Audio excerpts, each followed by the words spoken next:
Leafs fans are going to hate this. One of their whipping boys, Alex Kerfoot, had an absolutely awful play last night. He did all the right things. The defender blew a tire, he got into the slot wide open, and he passes it out. People have been complaining about Alex Kerfoot's lack of confidence, and this is pretty much the ultimate version of that. He had a grade A scoring chance, he passed it away. This isn't like a 2-on-0 situation where you can maybe do a cross-crease pass to try to beat the goalie. He passed it into a man who was covered. Just an awful missed chance. And one of the other kind of common Leaf whipping boys, Zach Aston Reese, also missed an empty net, so I'm sure Leafs Twitter was fun last night. Overall, though, I think that's got to be a game the Leafs are happy with. Offensively, they were buzzing, and Matt Murray had an excellent game. It all started when John Tavares scored his 400th goal from Jordy Ben. Then it was followed up by a beautiful passing play finished by Marner to put the Leafs up 2-0. The second was a very exciting period. Bunting scored 11 seconds in and got very excited. You could hear his howl of triumph after scoring. I think the mics were a little more sensitive than they were because that was something that I noticed throughout the entire second. Matthews nearly scored almost immediately after, which would have put them up 4-0. However, the Pens would come back, score, making it 3-1 first on a nice screen.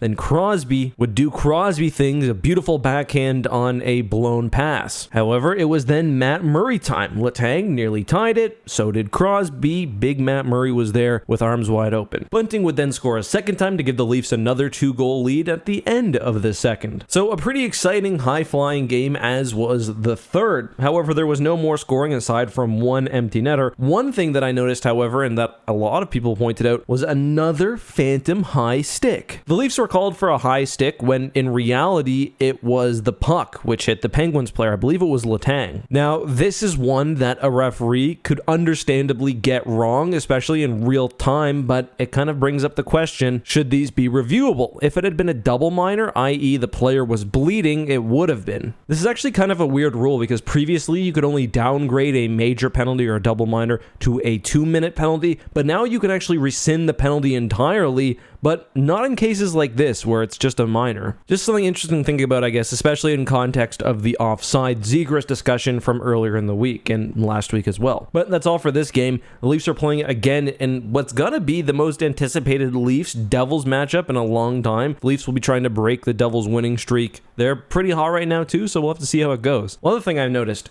Jordy Ben is playing really well, not only offensively, but he really helped Matt Murray out, especially in the second. He's only played 2 games this year, but I thought he's looked great. Leafs fan, let me know what you think about that.